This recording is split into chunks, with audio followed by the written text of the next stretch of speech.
بسم الله الرحمن الرحيم. تبارك الذي بيده الملك وهو على كل شيء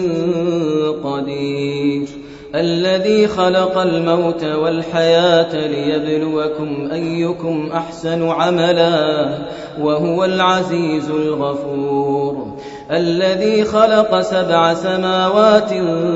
طباقا ما ترى في خلق الرحمن من تفاوت فارجع البصر هل ترى من فطور، ثم ارجع البصر كرتين ينقلب إليك البصر خاسئا وهو حسير، ولقد زينا السماء الدنيا بمصابيح وجعلناها رجوما للشياطين وأعتدنا لهم عذاب السعير، وللذين كفروا بربهم عذاب جهنم وبئس المصير، إذا ألقوا فيها سمعوا لها شهيقا وهي تفور تكاد تميز من الغيظ كلما ألقي فيها فوج سألهم خزنتها ألم يأتكم نذير، قالوا بلى قد جاءنا نذير فكذبنا وقلنا ما نزل الله من شيء إن أنتم إلا في ضلال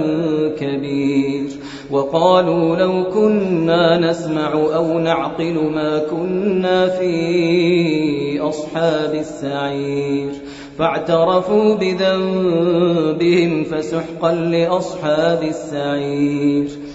إن الذين يخشون ربهم بالغيب لهم مغفرة وأجر كبير، وأسروا قولكم أو اجهروا به إنه عليم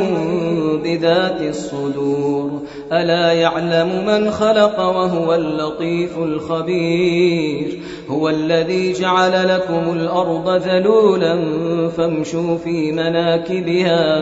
فامشوا في مناكبها وكلوا من رزقه وإليه النشور، أأمنتم من في السماء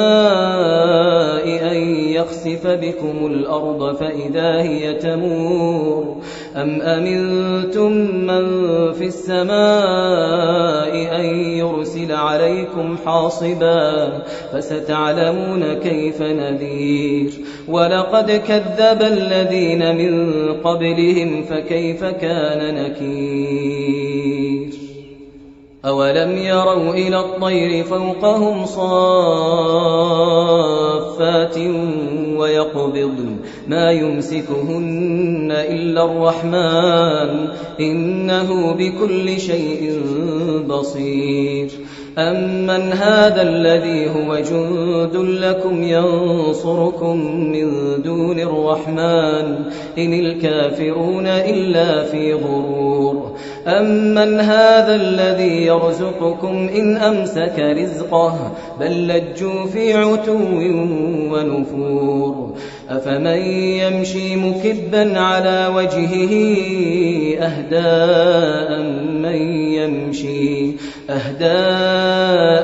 من يمشي سويا على صراط مستقيم، قل هو الذي أنشأكم وجعل لكم السمع والأبصار والأفئدة قليلا ما تشكرون، قل هو الذي ذرأكم في الأرض وإليه تحشرون، ويقولون متى هذا الوعد إن كنتم صادقين، قل إنما العلم عند الله وإنما أنا نذير مبين، فلما رأوه زلفة سيئت وجوه الذين كفروا وقيل هذا الذي كنتم به تدعون قل أرأيتم إن أهلكني الله ومن معي أو رحمنا فمن